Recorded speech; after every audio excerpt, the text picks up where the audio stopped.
Dobry wieczór Państwu. W imieniu Narodowego Instytutu Architektury i Urbanistyki chciałam bardzo serdecznie przywitać na jednym już z ostatnich wydarzeń towarzyszących do wystawy Antropocen. Dla przypomnienia, to jest ostatni tydzień wystawy Antropocen. Wystawa będzie otwarta w pawilonie Zodiak w Warszawie do 27 listopada. W tym tygodniu przed nami jeszcze m.in. premiera katalogu do wystawy, to jest jutro, 24 listopada. A w weekend finisażowy mamy zaplanowane 2 wydarzenia, w tym jedno spotkanie z twórcami instalacji artystycznych oraz oprowadzanie finisażowe, więc też serdecznie Państwa zapraszamy. Wszystkie informacje znajdziecie na stronie internetowej Instytutu oraz w mediach społecznościowych. Dzisiejsze wydarzenie, debata pod nazwą Architektura meteorologiczna będzie moderowana przez jednego z kuratorów wystawy, Adriana Krężlika. Udział w niej wezmą dr Aleksandra Kardaś oraz architekt Philippe Rahm'a. Później przedstawię też ich szerzej, ponieważ przejdziemy za chwilę na język angielski, cała debata będzie prowadzona w języku angielskim. To, co jeszcze chciałam Państwu powiedzieć, to właśnie oprócz języka, na który się zaraz przełączymy, to jest zachęcenie do zadawania pytań, czy też dzielenia się uwagami, przemyśleniami pod transmisją na YouTubie. W naszych mediach społecznościowych znajdziecie Państwo już teraz linki, no pewnie jak oglądacie zresztą na YouTubie, tam jest czat, gdzie można umieszczać pytania. No i myślę, że teraz już przełączę się na język angielski. Good evening. I would like to, on behalf of the National Institute Architecture of National Institute for Architecture and Urban Planning. I would like to welcome you to the online event, which is a part of the program for the Anthropocene exhibition, which is held in the Zodiac Pavilion in Warsaw.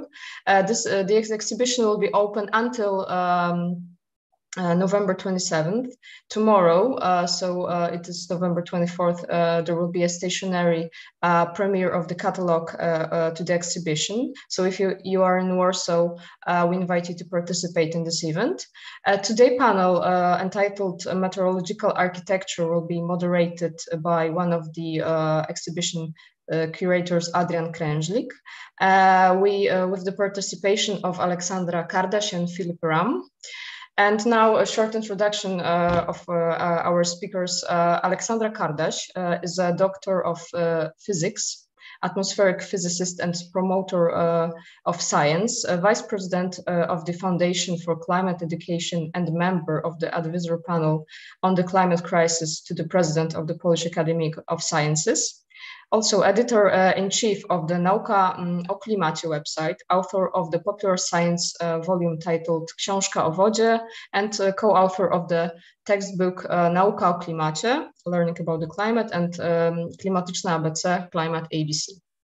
And our next speaker, Philippe Rahm'a, is a Swiss architect, director at Philippe Rahm'a Architectes, an architectural studio based in Paris, curator of the exhibition Histoire Naturale de l'Architekture, shown at the Pavillon de l'Arsenal in Paris in the years 2020 and 2021, pioneer of climate-sensitive design. And which is also important, both speakers are the authors of the text to the Anthropocene exhibition catalog, which premiere will be tomorrow. And it also will be published in English, this catalog, which is, I think, important. now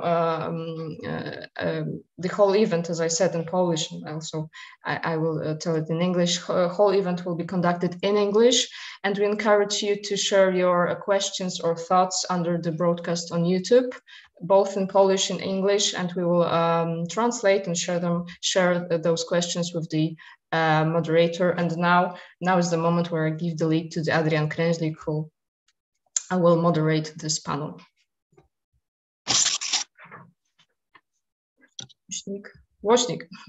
Thank you, Marta, for the introduction. Thank you very much. I want to warmly welcome again our distinguished guests.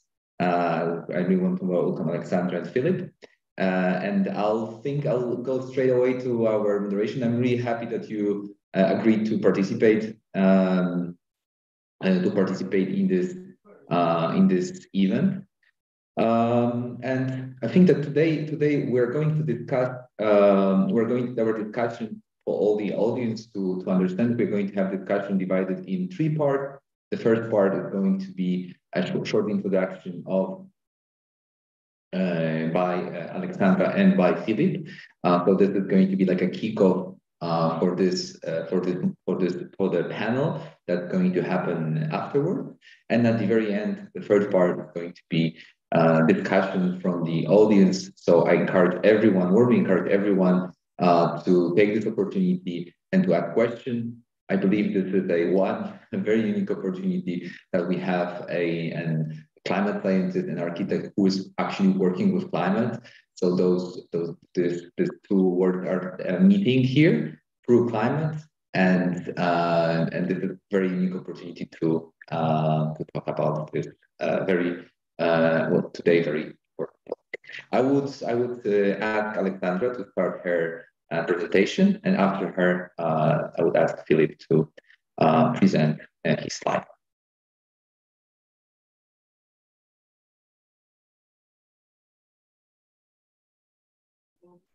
Thank you. It's very nice to be able to talk to you today. I would like to start with a very general introduction to our conversation. And I will start by speaking a little bit about the main subject of the exhibition, because I think that oftentimes we tend to think that the Anthropocene is a term coming from humanities or social studies, that this is a philosophical part of philosophical discussion. But actually, the Anthropocene is a proposed geological epoch dating from the commencement of significant human impact on Earth's geology and ecosystems. So this is a strictly scientific term, at least it is proposed to be.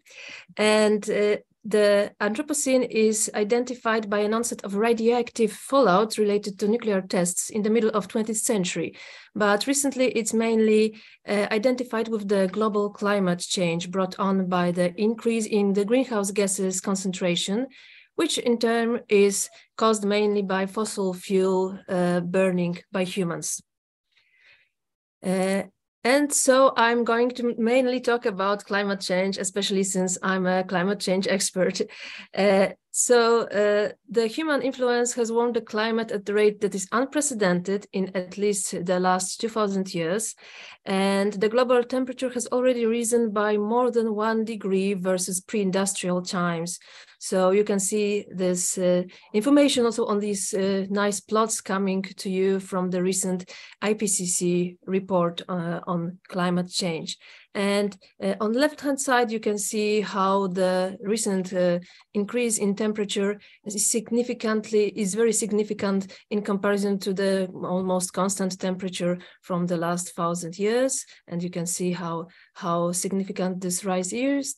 And then at the right-hand side, you can see that what we observe is only explained if we take into account human activity. And if we didn't introduce greenhouse gases to the atmosphere, we would have a pretty constant temperature still. So unfortunately, we have changed the climate. And these recent changes in the climate are widespread, rapid, and intensifying, and unprecedented in thousands of years. And this change also brings us the is related to the highest CO2 concentration in at least 2 million years, and it brings us sea level rise, which is now fastest in at least 3,000 years. And we can see that the Arctic sea ice area is the lowest in at least 1,000 years, and the glaciers retreat is also unprecedented in at least 2,000 years. Climate change also brings us extreme events like extreme heat waves, which are becoming more frequent and more intense, but also heavy rainfalls and many problems with drought and fire weather. So these are all impacts caused by the climate change introduced by humans.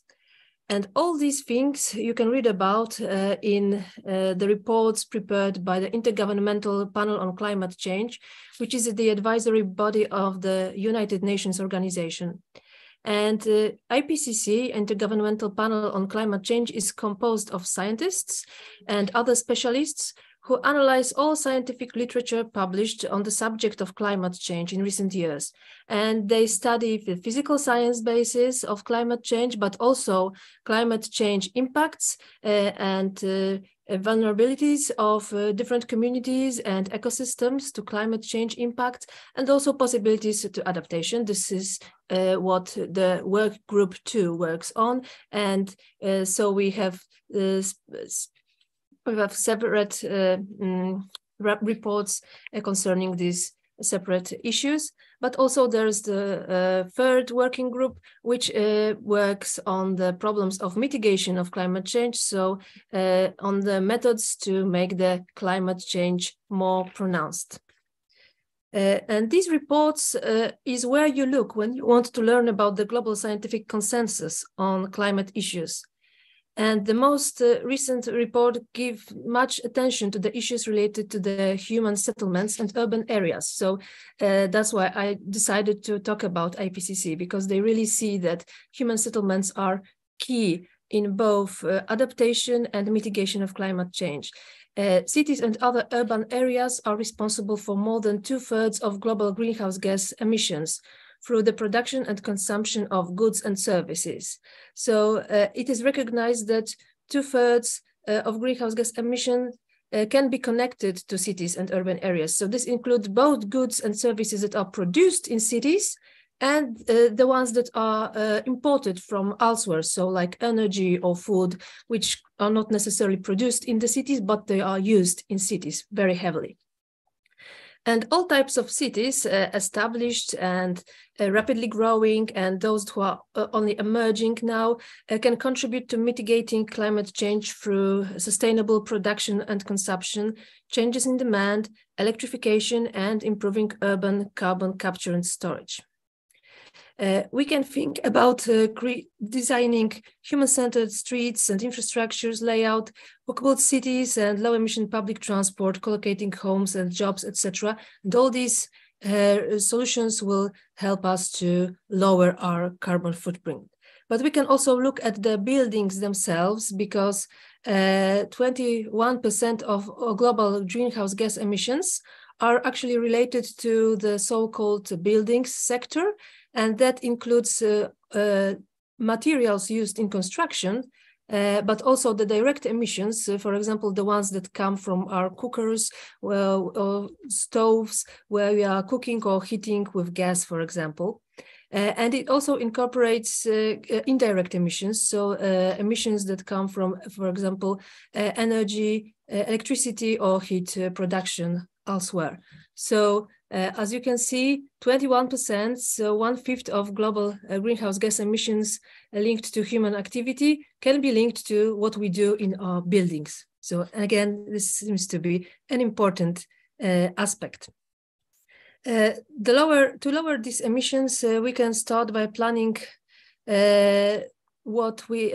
considering many aspects of the construction of buildings. We can start by thinking about buildings who can be multifunctional and can evolve with the needs of their users. We can think about repurposing unused existing buildings to avoid using emission-intensive materials.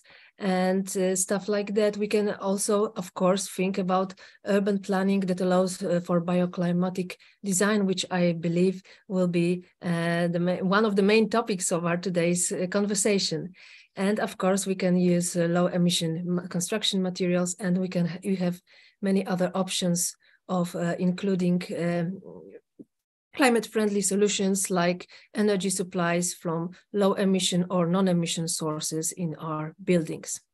And we can connect further enhance these efforts by increasing the carbon capture and storage in the urban environment by using green and blue infrastructure. For example, urban forests, street trees, green roofs, and other surfaces that can capture carbon and store carbon in this environment. They have also a double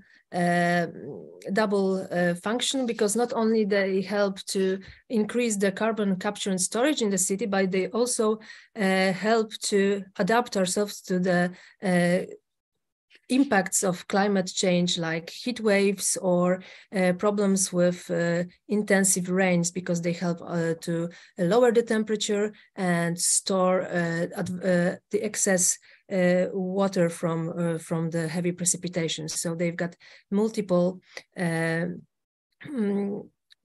good sides to them. Together, growing urbanization and climate change create complex risks. This is a very important notion from the IPCC report. So we not only have to look at how much greenhouse gases is emitted by city dwellers, but we can also look at the risks that the people who are living in the cities are facing now. So the most obvious risk increased by global warming is the one related to heat waves and being subject to health or life-threatening temperatures or humidities. So here you can see maps that show you the present risk in the left upper corner, in the number of days per year with potentially deadly conditions, depending on health and access to air conditioning, of course. And you can see projections for the middle and end of the 23rd century. And we've got two scenarios, more optimistic one and more pessimistic one. And as you can see, the risk definitely increases, especially in this tropical, heavily populated areas. So this is something that we seriously need to take into account, and not only in those regions which are identified here by this large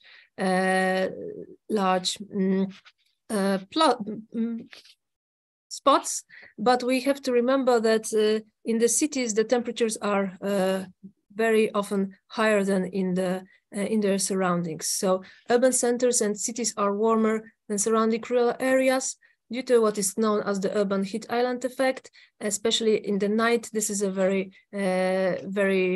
tough problem for people living in towns, especially the ones who are less adapted, less capable to stand high temperatures. So they become problems even in Poland right now. And although another impact, very important for at least some of the cities, is the one related to heavy precipitation, which is becoming more prominent because of climate change. Urban areas with high proportion of impervious surfaces are especially prone to flash floods, and this is something that should definitely be also addressed when we are thinking about adaptation to the new climate. And adaptation options which were considered by IPCC in their last report in general include so-called gray infrastructure, so everything built from steel and cement, and also nature-based solutions like trees, green roofs and parkings, rain gardens, retention ponds, etc. But also planning and social policy. And this is a very nice table that tells us how all those measures can contribute to climate resilient development, and the larger the circle, the better the outcome. So as we can see, the gray physical infrastructure can be used to very proficiently address some of the problems. However, it can also introduce problems in other places, in other aspects of societies.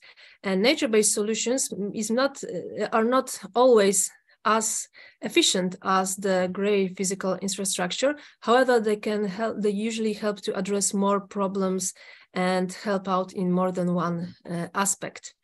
And everything can be made even better if we do some planning and social policy. And actually, it seems that combining all those kinds of adaptation measures would be the best idea to adapt our cities to the new climate.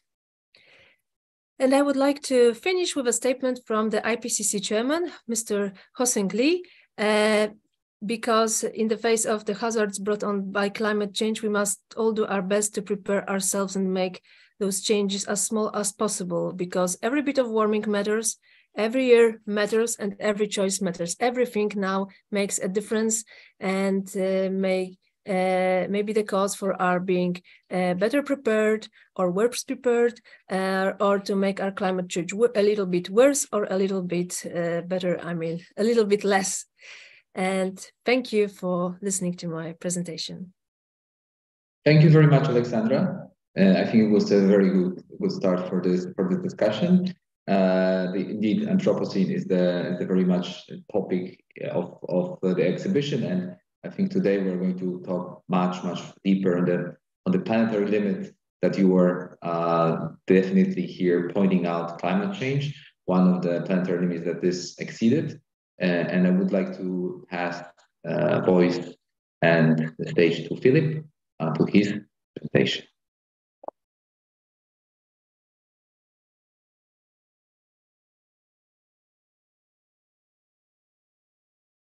Now I'll ask Philippe you to unmute.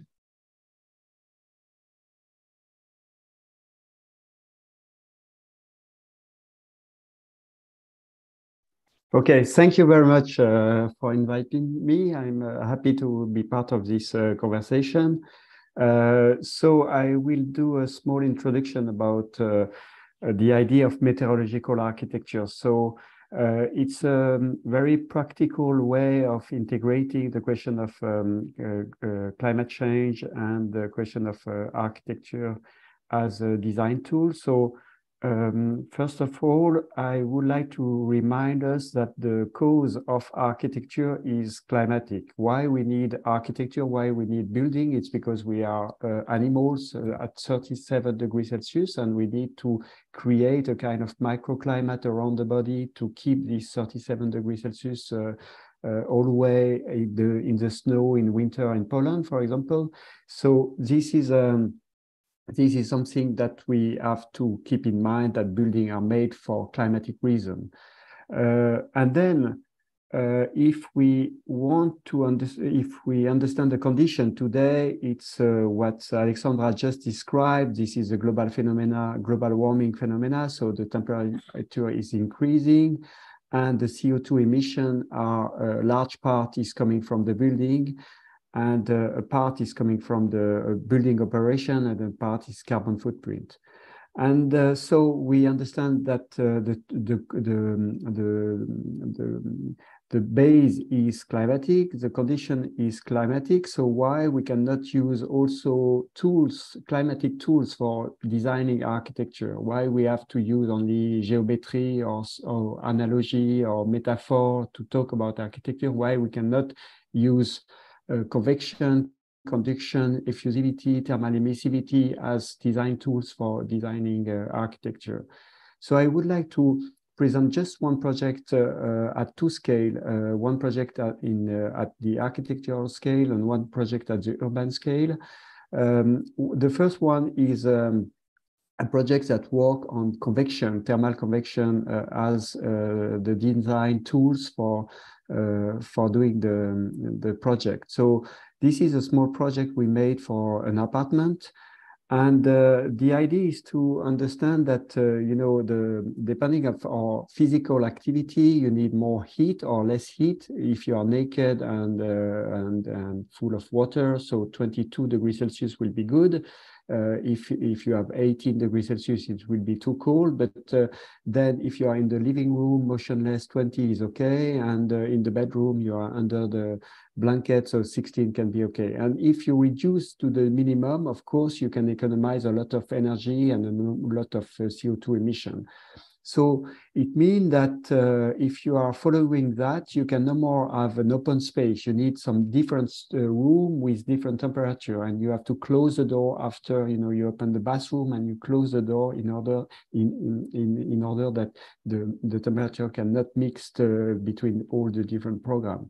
But then we can think that in not only in terms of program, but also in terms of physics. So we know that the thermal convection, the atmospherical convection is a phenomena that hot air is moving up and cold air is going down. So from that, we can say, okay, if we place some program at the top of under the ceiling or lower, you will find naturally some different type of temperature.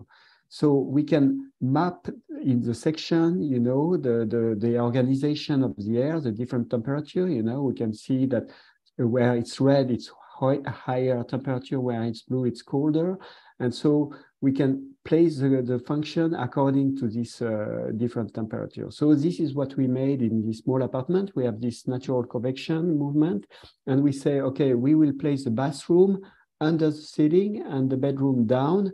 And here we propose to have the living room, with the sofa for one person a little higher than the sofa for two persons, because with two people together can share the animal's temperature together. And this is the first point. So it's mean we can design really the space based on convection. Then we are talking about another phenomenon, it's evaporation. We are blowing air and full of water, and this is the reason why we have ventilation in the building. We have to remove the humidity that is created, because if you don't remove this humidity, it will be full of dew points, so it will be full of moisture. So you have to remove that. And the quantity of vapor that is produced by human is also depending of the physical activity. If you are sleeping, you are blowing a low quantity of humidity. If you are very active, more, and if you are taking a shower, a lot. So we can also start to design a kind of indoor wind. We can think that the apartment can be the design of the wind of the air inside the interior, and to place the dry area first, and then to go to where there is more humidity production, and then at the end, this is where there is a lot of humidity. So this is a little what we are doing in the plan. Here we have the most dry area where the wind and the new air is coming, and then it's go to the most humid area. So it means that the kitchen and the bathroom are together, because this is where there is the most production of humidity. So at the end, all the project is based on these two phenomena, on the humidity and on the evaporation and on the thermal convection. So this is why, for example, you can see here, you can see some hole in the grid, in the floor, to let the air moving through, and the natural convection going high under the ceiling. So this is some image of this apartment with these different, we can see here, for example, the different sofa, different height, and here we can see the bathtub, the shower and the kitchen in this there in the most humid area of the apartment.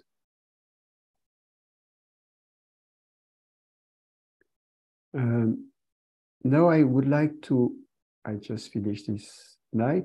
Now I would like to present another project based on the we can say on pressure, on the ventilation. So this is a competition we made for a library, and when you have to change the air of the building in the ventilation, you have to introduce some new air.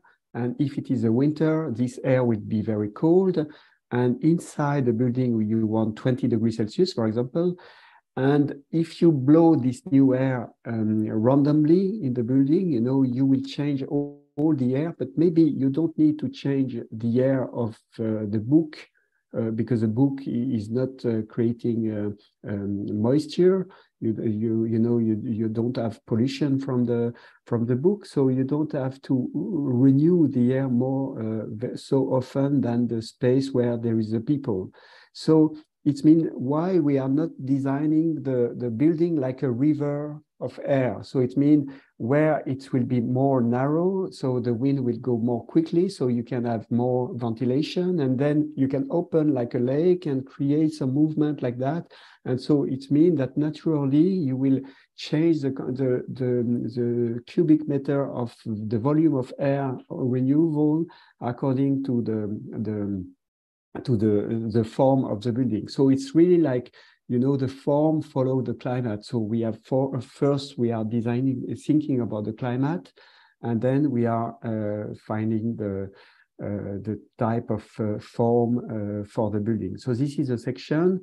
We can see the flow of air, and also there is this convection phenomena. So the people who will go there, you know, the people, they will go where there is more ventilation, and the book will go where there is less ventilation, and also where there is where it's colder, because we don't need to heat the book, you know, we need to heat only the people. So we can economize a lot of energy, a lot of money, because we are heating only the people and not the book, and we are ventilating only the people and not the book. So this is like the strategy of that. But by doing that naturally, by using the physics of the building. So we can see this plan that is made like river, you know, very narrow. Sometimes it's open to slow down the wind.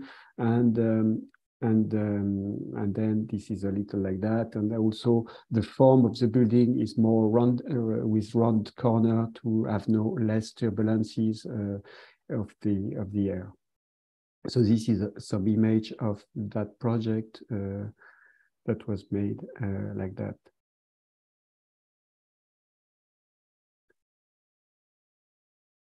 Then I will finish by presenting one project at the urban scale. So this is what Aleksandra has described with the Anthropocene. So we can see that the heat waves are increasing since 1950. Of course, temperature will increase are already increasing. And then there is this urban heat island effect where so it means that the city are warmer than the countryside there. And then there is a flood that's also increasing. And from that, the pollution also, you know, we can see that Poland, you have a lot of PM 2.5 cancerous pollution. So this is also a problem today. So it means that urban design today have to think about that, to reduce urban heat island, to manage flood, to reduce PM 2.5 pollution, and maybe to preserve also biodiversity. So we can say that urbanism is a climatic planning too. So from that, we say, can we think about the urban language? You know, we were talking about perspective or connection. So can we think that wind, light, water, vegetation can be the material of urbanism, or albedo, effusivity, emissivity are material value, or convection, evaporation are composition principle, like before perspective, symmetry, or alignment was. So so from that, I would like to present one competition we have won in 2019 with OMA in Milan for a 65-hectare railway in the center of Milan. So the main idea was to say that the public space, you know, because we have to build some private space and public space, and the public space will be are like boulevard or plaza, but we are connecting this public space with some environmental task. So it will be not only social task, but it will be also environmental task. And so we have invented this kind of new public space called limpidarium. So it's like to clean, to cool, to dry, to clean the water, to clean the air. And this is like this new typology of public space. So for doing that, this is the site we have in Milan. So it was an abandoned railway plot here.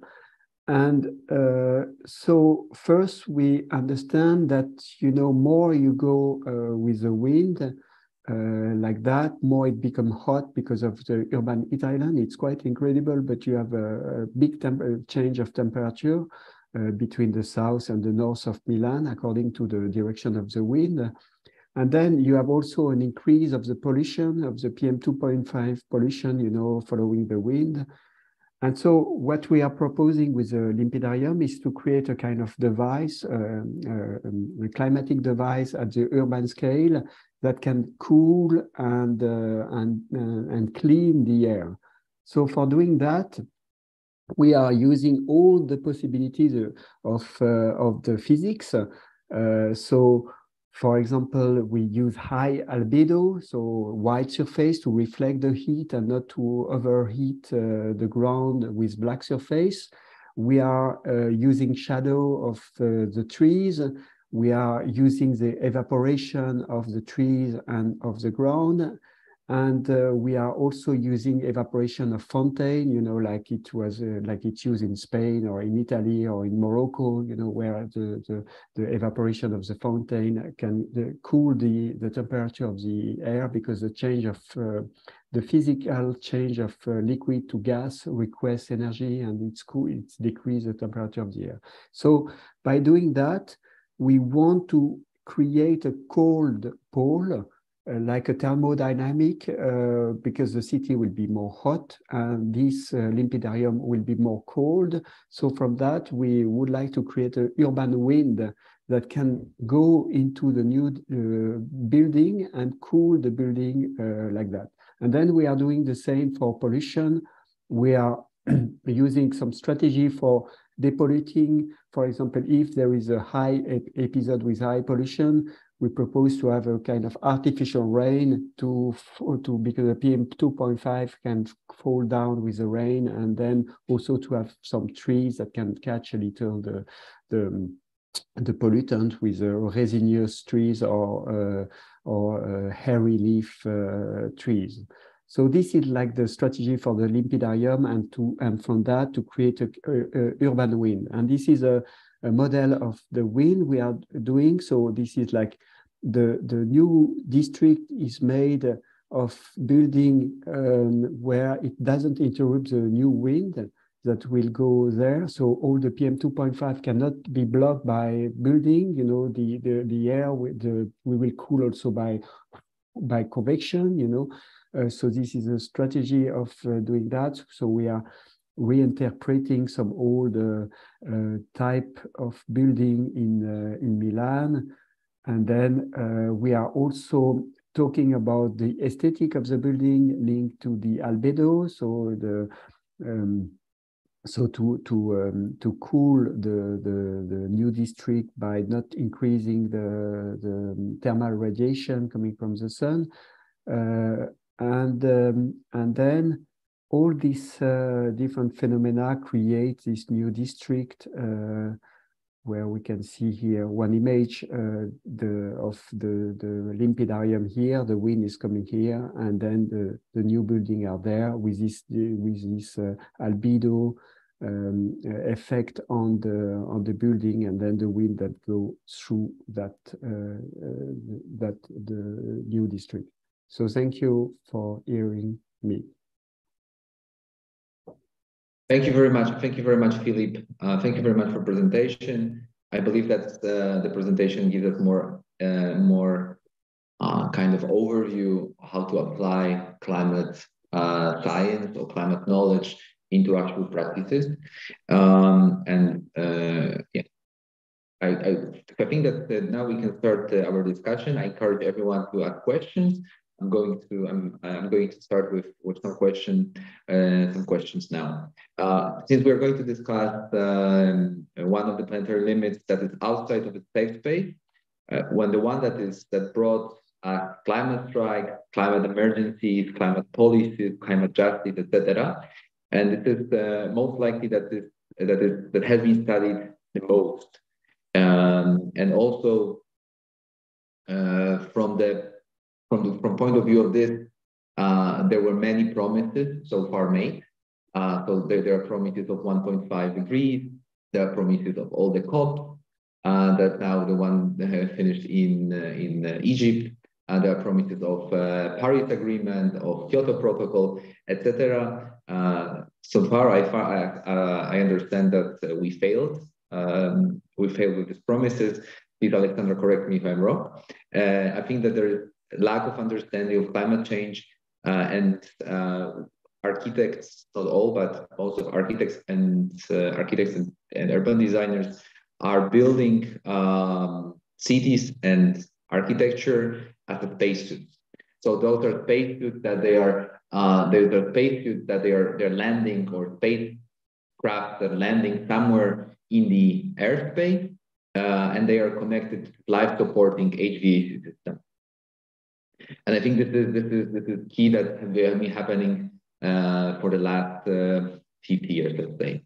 But we know that the knowledge about climate and meteorology has been with us for centuries. And Philippe, in your text for a catalog, you are calling for Vitruvio and Alberti. At the same time, Aleksandra, in your activity, your professional activity is also education through the platform called Klimacie, for your book, for your activity. So I understand your activity is like to bring the climate knowledge to popular imagination. So I would like to ask both of you why, in your opinion, the climate knowledge or climate has been forgotten or has been forgotten for many years, or why was it disregarded in architectural practice or design practices or in city making? Was it lack of education? Was it ignorance? Is there any reason for that? Should it be a central point of our further exploration? Do you want me to start? Yes, please do. Please, of course. Okay. So no, I think the reason why we forget the climate is precisely because we were using fossil energy. You know, it give a so strong power to architecture and to the human. For example, it was very cold in the house before the 20th century, and so we completely forget this problem with central heating system and radiator. It was so powerful that we forget that, and this is something that the forgetting of the infrastructure, of the material infrastructure, was creating a kind of world only in the superstructure. We forget in a certain way the nature, we forget the material base, and we were only talking about ideal things, and we were only in the aesthetic and in the symbolism. And I think I try to understand from where it came, and it came, of course, it came in reality from what we call the structuralism. The structuralism from Claude Lévi-Strauss was the idea that we are trying to understand things only in the superstructure, in the idea superstructure, and we don't come back to the material infrastructure. So this is what we call in architecture the autonomy of architecture. Maybe you know this idea that we have to stay only in the field of architecture, and we don't have to come back to the material reason. And so this came from Aldo Rossi, from the people of the 1960s, and these people were full of fossil energy, and they were creating theory doped by fossil energy, and so this type of theory stay in the mind of the architect until today, and so it's why the architect at the beginning, they refused to come back to the infrastructure. They refused to understand that what they were talking about was only a consequence of the oil and coal and gas. You know, they have created a world completely doped by fossil energy, and they didn't understand that all the theory was made was possible only because of that. And then now we understand that, you know, it was a small episode in the history of architecture, this moment of the postmodern, you know, symbolist and metaphorical moment. You know, in reality, if you look back to the history, you understand that the real field of architecture was always climatic. You know, it's why you are talking about Vitruvius and Palladio and Serlio and Alberti. They are all talking about climate and the relation to architecture. And Palladio, the Villa Rotonda, this very famous Renaissance house, is like a machine, a climatic machine, you know, by using convection through the dome, using wind through the window and the door for cooling the house, placing, you know, on the south the room for the winter, placing on the north the room for the summer, you know, to escape the overheating. So it was completely conceived for related to climate, and it's only because of the fossil energy that we have forget that. So in a certain way, you know, the architect, they have refused to, during a very long period, to talk about climatic things. They were more interested into the symbolism of the vertical window or horizontal window, and no more about why we need a window to change the air or to have some light. So I think, but now it's completely changed and be everywhere, because the architect now, they are understanding that they can no more escape from this reality of the infrastructure, of the material base. And so I think everywhere, you know, the architects, they have no more to build in concrete, but in wood. They are to talk about thermal insulation. They have to integrate that, and this is what happened today. There is a big climate change in the field of our profession. Thank you very much. I think that there was also a moment before going to Aleksandra. I think there was a moment in the 60s and 70s when, for instance, Victor Olgial was working. So we had this design for climate. We have this bioclimatic architecture movement at Bartlett School of Architecture. So there was this movement happening in the 70s. We have also 60s and 70s. We have some great also Polish examples of that architecture. There was a tropical architecture, so all the modeling that went somewhere else. We had a very nice lecture by Daniel Barber yesterday, Architecture Before Air Conditioning. I really recommend everyone to watch it again, and also his book. And now I'm getting back to Aleksandra.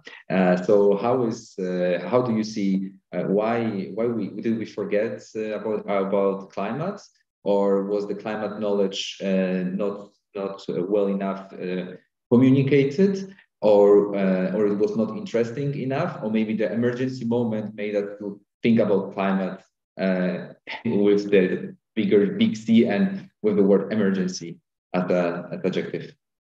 Okay, so I'm very glad that Philippe started answering this question, because I don't know much about the history of architecture, but I did suspect that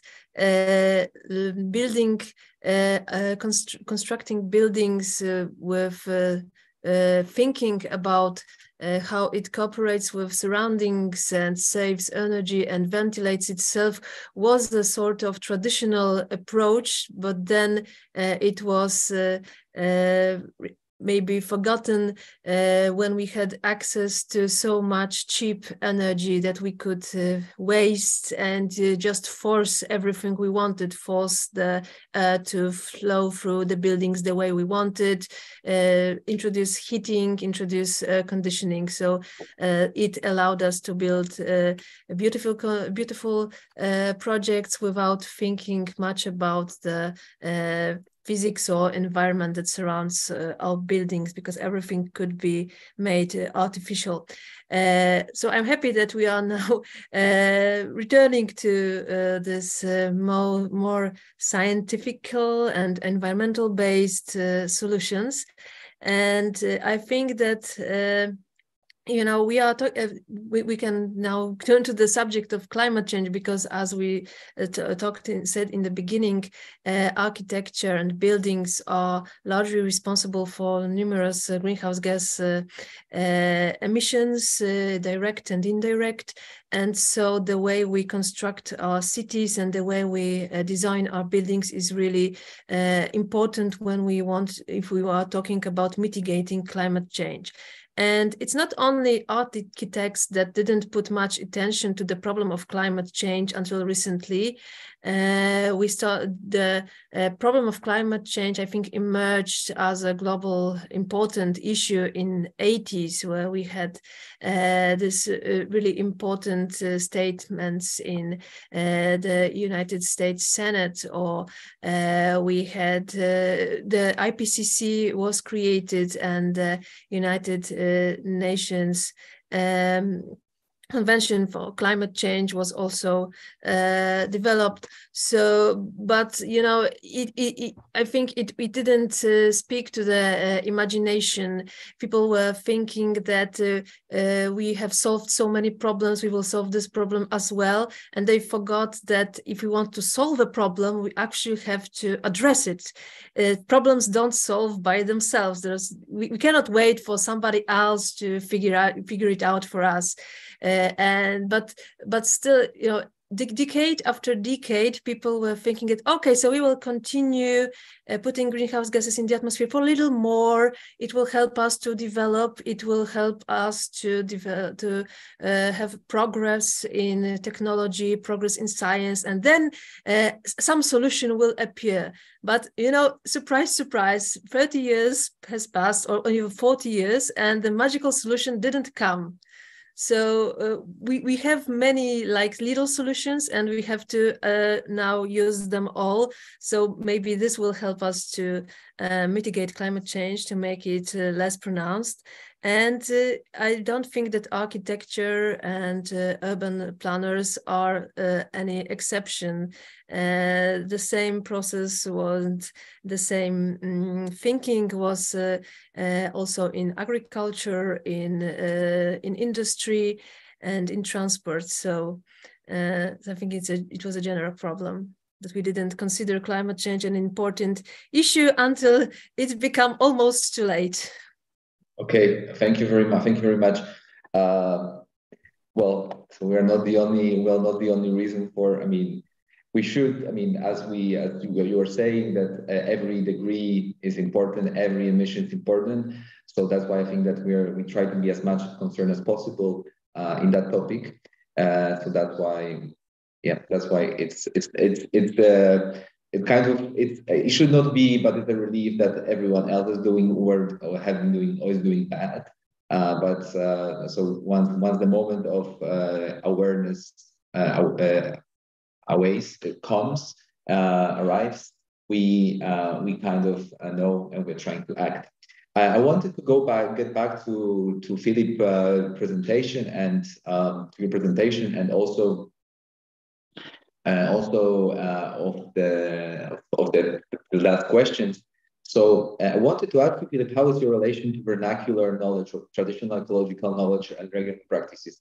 I understand that your project of, and you mentioned that about the different project, about the different knowledge, it's connected to the project of convective house. I can observe some relation to this Arabic architecture, where you have different zones of the house with different temperatures, and you move from one phase to another according to a certain part of the day and certain temperature, of course.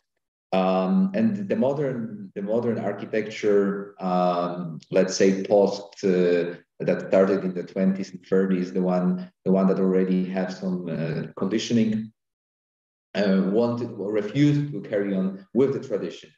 And the tradition, architectural tradition, and vernacular knowledge, let's call it like that, is often based on climate. Do you find it important to dig in again into vernacular practices and vernacular knowledge and traditional knowledge in your region? And how would you realize that, or how do you realize that? Yes. So first, I was also interested into non-vernacular architecture. For example, when the first EPCC arrived, at the end of the 80s, beginning of the 90s. There is a passive house program in Germany, of Minergie program in Switzerland, that try to minimize the quantity of energy used in the building to decrease the CO2 emission. And so it's where the question of thermal insulation, like to have a 25 centimeter of thermal insulation all around the building, or to have a controlled ventilation with air renewal, with heat recovery system, a kind of complex technological system. For me, it was also very interesting. So because it was like focusing on climatic issue of the building itself, and it was linked to high technology in a certain way. So I'm not, I'm not creating a distinction between vernacular and high-tech technology of thermal insulation, for example.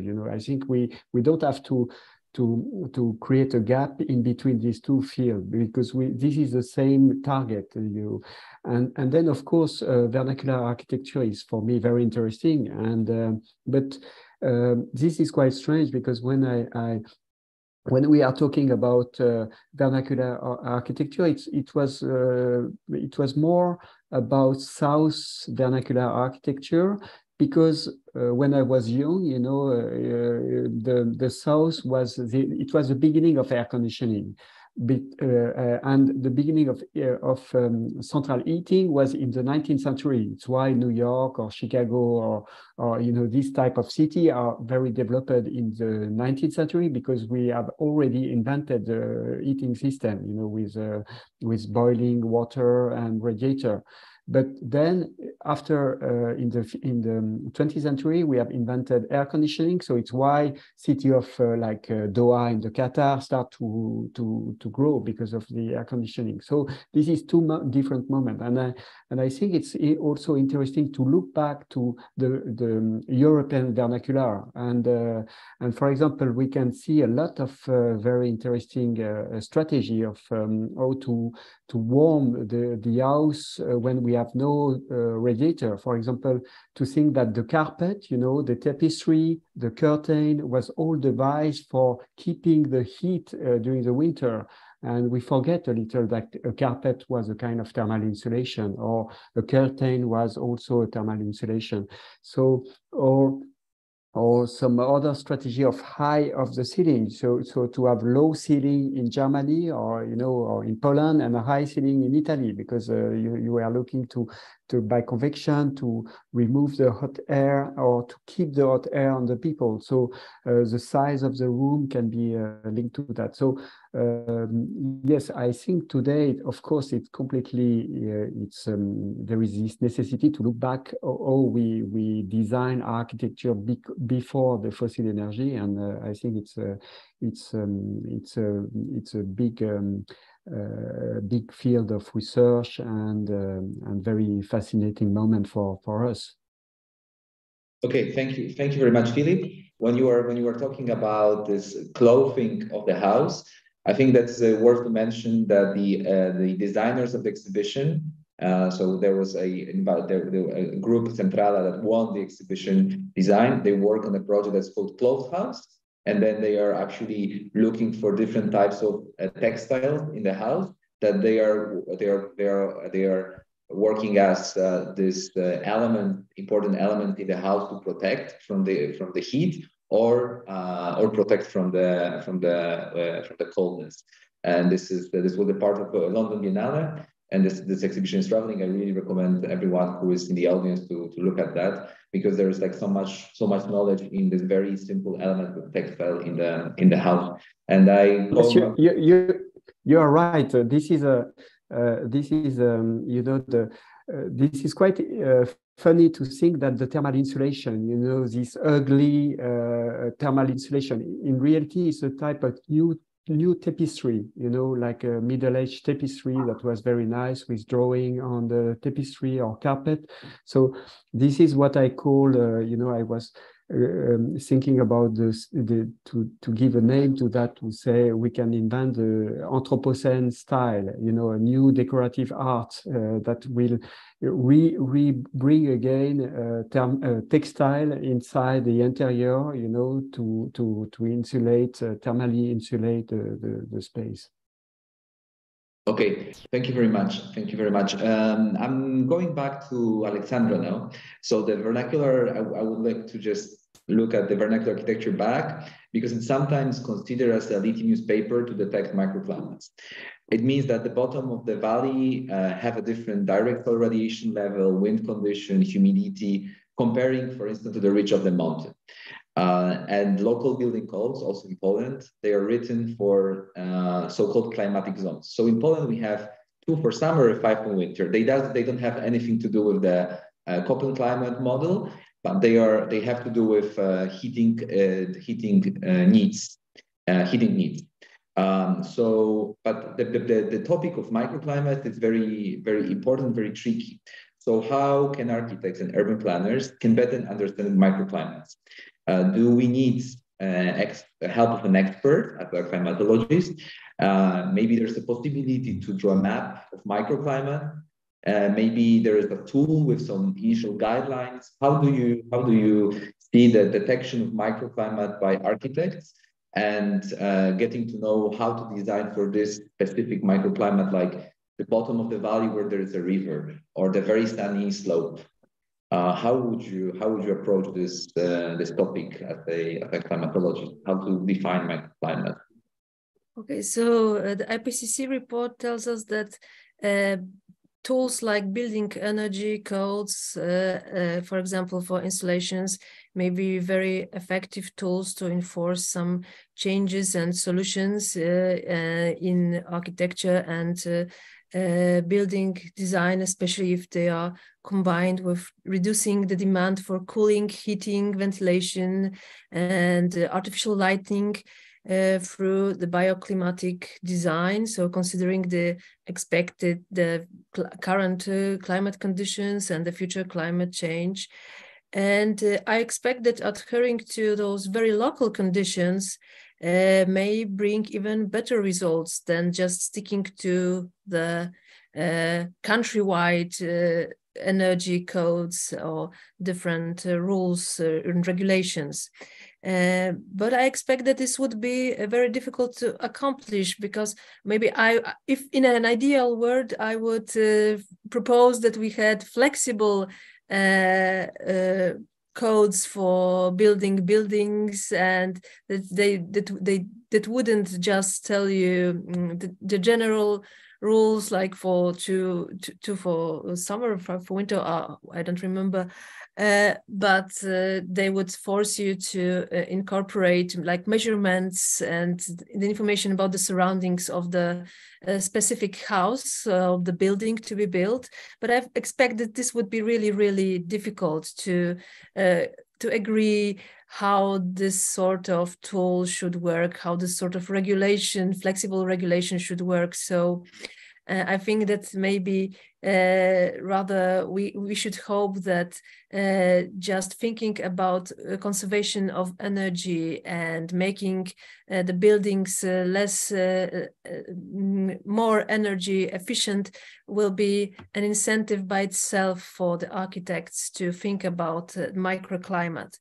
And when we were preparing for this meeting, you actually made me very pessimistic, and you made me understand that architects know nothing about microclimate. But we had this very nice presentation by Philippe, and that showed us that actually there are architects that know a lot about climate and physical phenomena that take place within a building and around the building.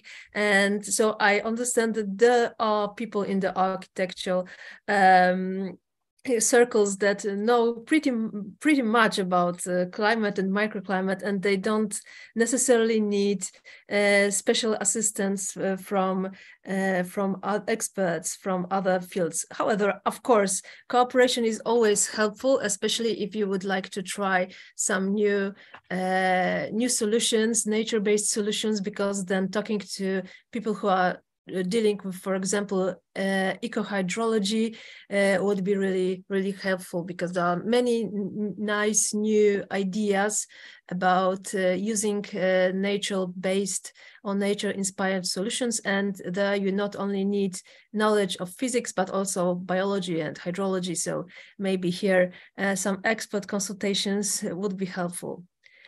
I also think that creating a reliable map of microclimates would be very difficult, at least what I would imagine as a map of microclimates, which would mean that it would be really, really detailed information about conditions in very, very small spaces, small areas, because we are talking about microclimates, not about conditions on a 1 kilometer per 1 kilometer, even pixels, right? Microclimate is even smaller. So making a, for example, countrywide map, I don't think would be very feasible.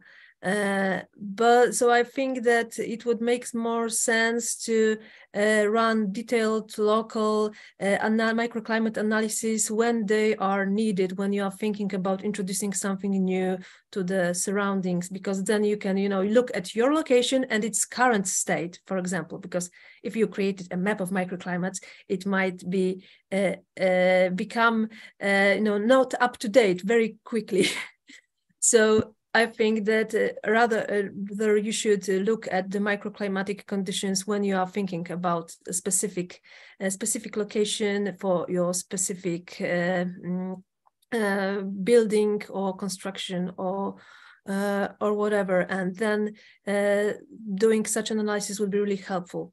But of course, in more general terms, of course, we have lots of data about things that can help us figure out the local climate, local microclimate, like information about albedos or vegetation canopy. We've got lots of these informations from aerial surveys and satellite measurements, satellite images, and all those data, I think, are more or less available, and I guess should be used as a departure point for analyzing local microclimate and thinking what phenomena should be accounted for in a specific location.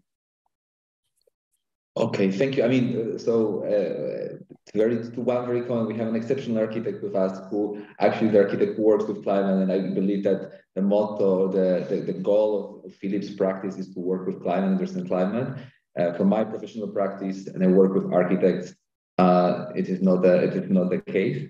Typically, it is about bringing up to everyone, defining what's the climate and why it's important to talk with architecture and in relation to architecture and climate. That's the reason of this exhibition, to state it out. Yeah, we are responsible for that. We are doing this and that. There are some issues to be done. I was also asking about the microclimate because the distribution of weather station in any country is not very precise.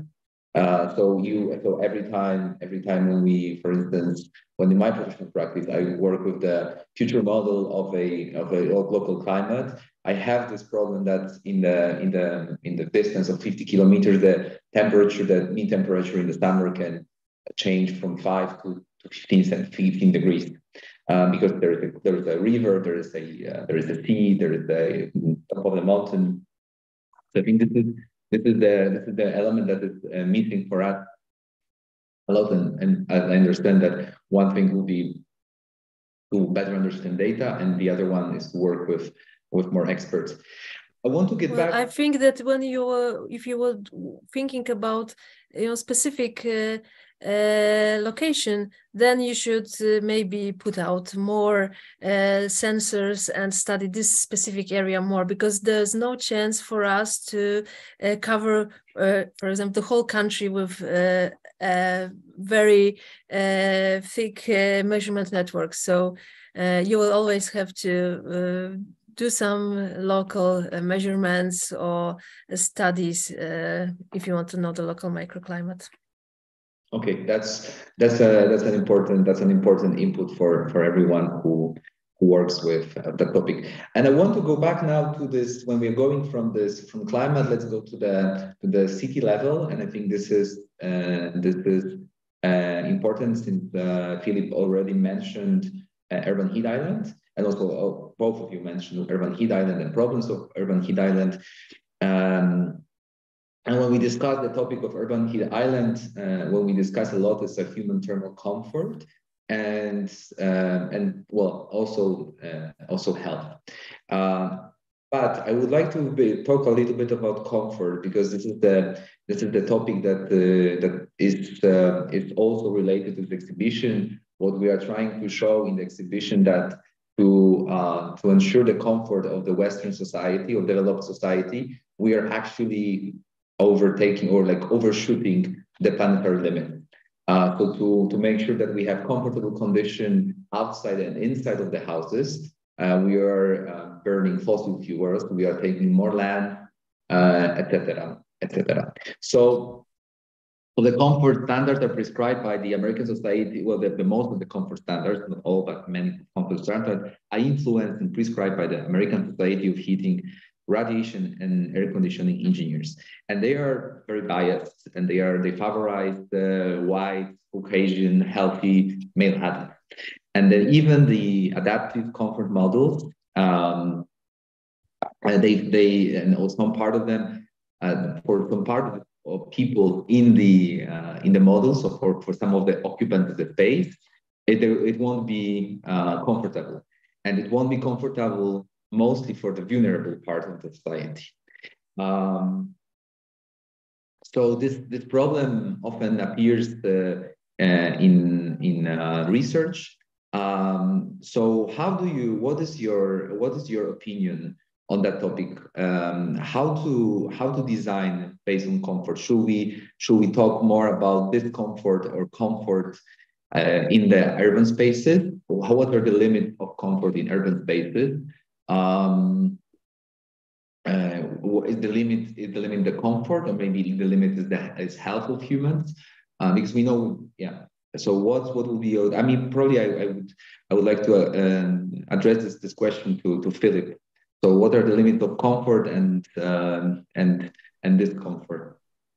Yes, I think first we have to know that all the human body are the same. You know, in Taiwan or in Switzerland or in Poland, we have all the temperature of 37 degrees Celsius, so we are all the same, and the relationship to the temperature is the same. So it means this is what we call thermoregulation. So under maybe 19, you know, you start to become a little too cold, and you have a thermogenesis phenomena, you know, of regulation. So you are starting to shivering, to decrease the vein, the blood vein, you know, and you have some mechanism of the physiology that is starting to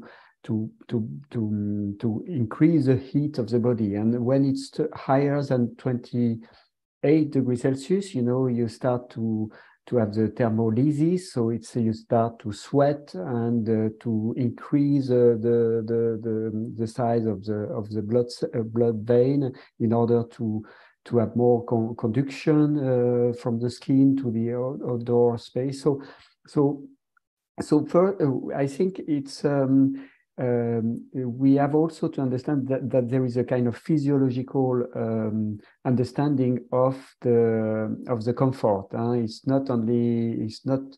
I think it can be dangerous to think that comfort is only a cultural element. You know, it's also linked to the physiology. And then it's true that you know, we start to learn to live in very extraordinary interior, you know, because now, before the Ukraine war, you know, in Europe, now it's in France, you know, we have some problem to pay the bill of energy, and so we have to decrease to 19 degrees Celsius and no more to be at 21 degrees Celsius. So from that, we are learning that it's possible to be cold in the winter, and And so if you look back to the history, you can see that the people, they have hat, when they were going to the bed, or you have some dress that you are going inside the house and you have to dress yourself because it's very cold also in the house. So during 50 years, maybe we have lived in a very extraordinary moment where the comfort for human being was perfect. But now I think it's starting to become a little more complicated, and we have to deal with that.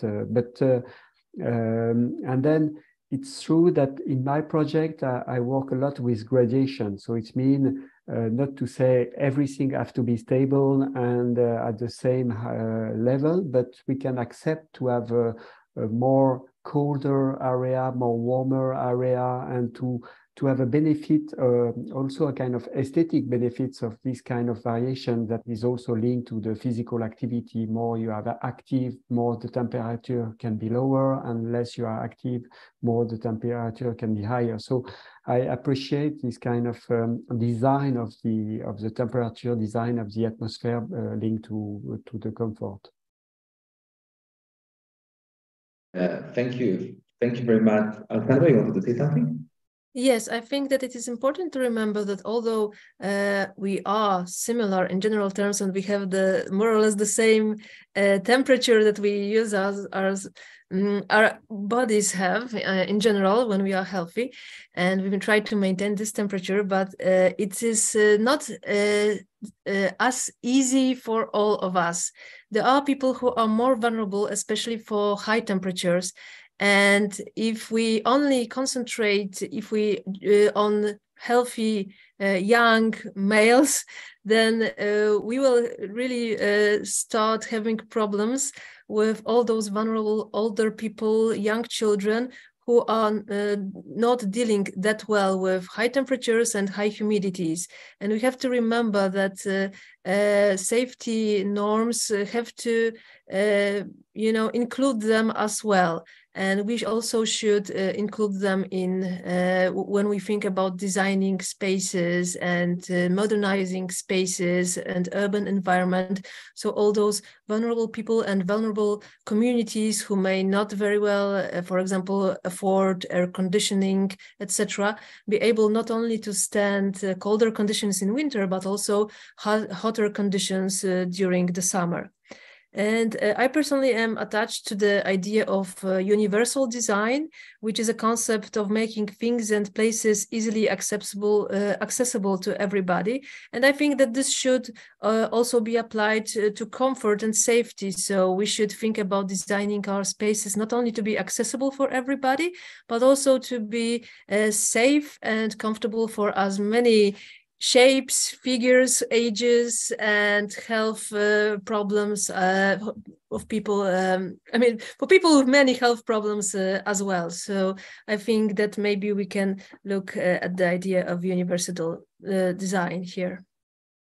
Yes, I see here kind of like a square in the city, that we have square design not on the function of the square, so this is not the part of the square for skating or for sitting up, etc. But this is we have a square in the space in the city, the same square that you have as part of the square for the people that 18 degrees, 19 degrees, 21 degrees. So you have the gradient of the temperature, and people, according to their comfort needs and according to their health needs, they can kind of this appear. And I think this is like really much related to what Philippe doing in his work. We're talking for like some time, and I think that's the moment to take the questions from the audience. They are 2 questions for now, and there are more questions coming, but I see. Let me read first question, and the question is very related to it's a question to Aleksandra. It's about Poland, and I think this is much broader. So it said how the rhythm of season in Poland has been affected by the climate change and effect of the Anthropocene era. So we have this season in Poland, and there are many seasons, and from 4 to 12 depends which measure you are using. So how it has been affected? Can you give us a hint on that? Yes, definitely. When we look at the information in old geography books about how the Polish climate looks like, we can be surprised because now it looks really different when we look at the weathers that we encounter during the year. So we definitely have warmer winters, and we now have this long periods with no rain that were not so common only a couple decades ago. Only a couple of decades ago, it would be normal that every second or third day we would have atmospheric front passing with precipitation, and we would have a weather change. And now it is very often that we have like couple weeks of the same weather. So it's a bit weird if you still remember those frequent changes. Our winters are warmer and our winters are wetter now. So we have more wet rain during the winters because, climate change brings you more precipitation in some areas, and unfortunately, it also brings warmer temperatures. So instead of more snow in winter, we have more precipitation in the form or mostly of rain. So we've got wetter winters, and we've got drier summers, less precipitation then, and longer periods with no rain. And we have these phenomena that used to be weird, and now they are becoming less and less weird. Like, for example, the thunderstorms, electric storms that are starting to appear in the months that we used to consider cold months. Usually thunderstorms, electrical storms were typical for spring and summers, and now you can have thunderstorms also in late autumn or late winter. So this is something very that changes the way we think about the seasons, because you used to think that, okay, thunderstorm, this is something for summer. Now, not so much. In the difference between the winter and autumn and early spring is becoming less pronounced, and also the difference between spring, summer, and early autumn is becoming less pronounced. So we start to have rather cool and wet half year, and then very warm and not so wet other half of the year. So the seasons in Poland are starting to look different. Okay, so it's rather than changing the definition of each season than changing the names of them, probably. And then the next question to Philippe. I'm wondering, what are your thoughts about design with active systems? Most of successful passive solutions are usually applied in dry, hot climates because we can deal with heat and sun with relatively easy architectural needs. But what about wet or cold climates? Would you still aim for passive solution? Would you use active systems as well? Yeah, I think for the cold climate, there is the thermal insulation that is quite maybe the major solution, to have 25 or maybe more, like 30 or 35 centimeters of thermal insulation. So it means when you burn a little wood inside, or only by human warmth, you can heat the house. And then another solution was in the Middle Age in Europe, it was the use of animals, when you have dogs or cats, or it was also like a portable, movable radiator. In reality, they were part of the heating system, and so this cohabitation between animals and humans, they were also something that was there in the old time. And then, of course, geothermal energy, because you know, the under 5 meters underground, you can find the temperature that is corresponding to the average of the location temperature during the year. So it's in Paris, for example, it's around 12 degrees Celsius, or maybe a little more now. So it means when you dig underground, so and you go with water or with air, or if you build underground, you know, you will find 12 degrees Celsius when it's 40 degrees Celsius outside, or minus 10 degrees outside. So you can use that for, and it was a vernacular solution, this kind of things. So this is I think it's very interesting to look to that, and the use of also thermal inertia, you know, like night cooling during the summer. So you cool during the night, you absorb the cold temperature into the mass of stone or some other high inertia material, and then during the day it gives back this coldness when it's hot. And then, of course, there is also the curtain, you know, the outdoor curtain for blocking the sun ray during the summer. So there is a lot of small things like that. And I just would like to say something about the kind of Mediterraneization of the Nordic cities.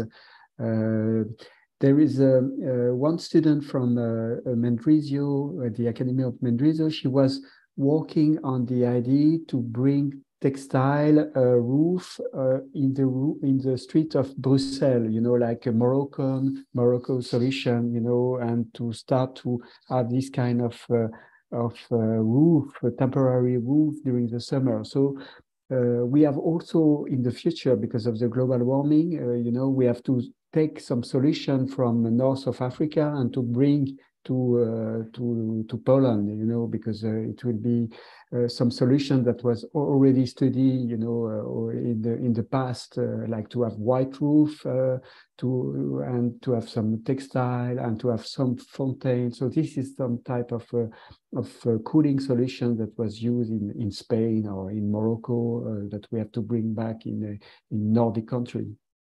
Okay, thank you. I mean, I think I could also add to this question that there are some solutions. I don't know if you have seen this project, the 2226 Manifesto project. That is a project in Austria. That's an office building that has no heating nor cooling devices. It has only some ventilation systems. It is basically heated up with the people and with the machines in an office building, so it's a big difference.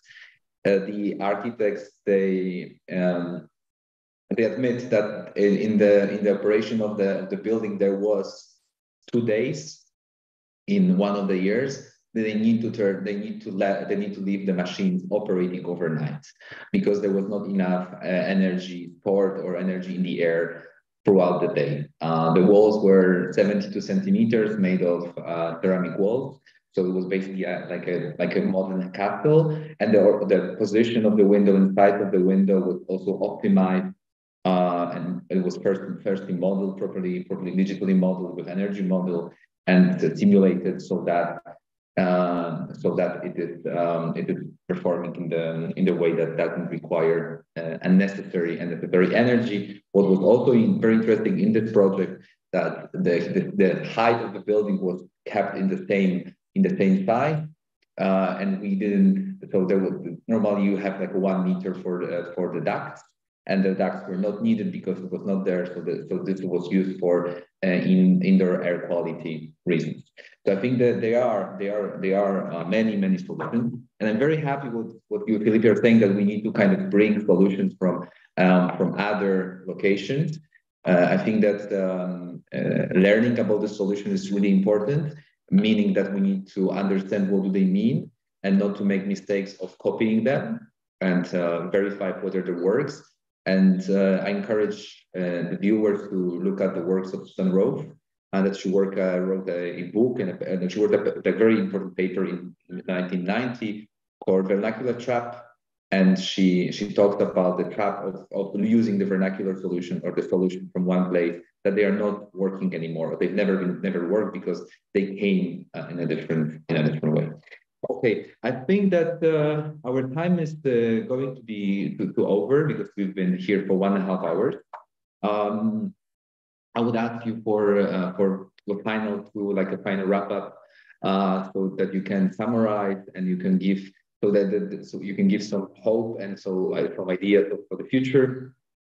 All the exhibitions is in the idea of giving a hope and writing this positive scenario for the future, giving us we're far away from the doomsday. We need some positive information so that we can work properly and we can develop strategies to make a relative important impact on the environment, and make the positive impact on the natural systems and planet.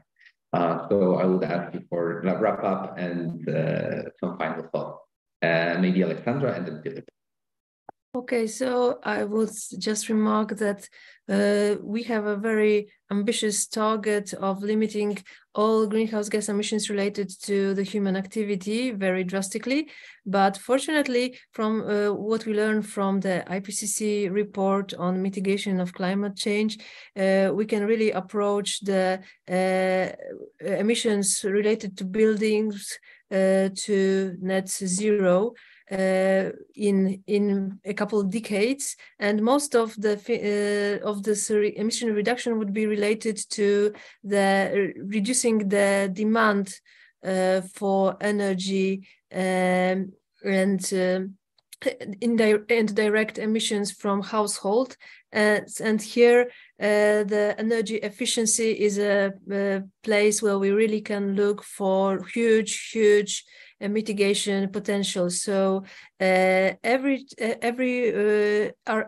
effort that reduces the amount of energy used in our homes is a very important effort, and it can give us much profits. So I would really encourage all architects to look into the ways of making our buildings more and more energy efficient. Thank you, Philippe. Yeah. You was talking about Vitruvius at one moment in our conversation. Vitruvius said that the architect have to know about astronomy and to know about physiology. To know about in reality it was to know about climate and the body and the human body. And I think this is a core of our profession. To think about space and architecture linked to climate and to physiology. So what's happened today with global warming, it's bring back our discipline into what it is. Maybe we were talking about some other things during 50 years because we were full of fossil energy. Now maybe we can come back to the central point of our profession, and this is very exciting for the architect because this is really a new world, a new type of design. So this is maybe like the modern period, that was completely changing, or the aesthetic completely changing the profession. So I think this is the same what happens now with the architecture, to fight global warming and to fight heat waves in the summer, to fight the coldness because we have no more energy. So this is all challenges that are really exciting for us, and we have to do it seriously to save the humanity of what's happened today. Okay, thank you very much. I think that we are getting to this. There's still hope. There's still a lot of hope. We know that understanding local climate and working with local solutions and local knowledge, and it's very, very important. Being conscious about what is the future impact of architecture, of climate on architecture and architecture on climate, and that all professions are responsible for that. And there's a long path and a big challenge in front of us, and that we are all together in that challenge, and we should just challenge ourselves every day in our professional activities and personal life. I would like to thank you very much for this beautiful talk this evening. This has been recorded. It will be they will get subtitles in Polish. So for those who couldn't participate, or for your friends that you want to recommend this talk, it will be recorded and available very soon. I again warmly thank you very much, both Aleksandra, Philippe and Aleksandra, for joining us this evening, and thank you very much for tonight. Thank you. Thank you.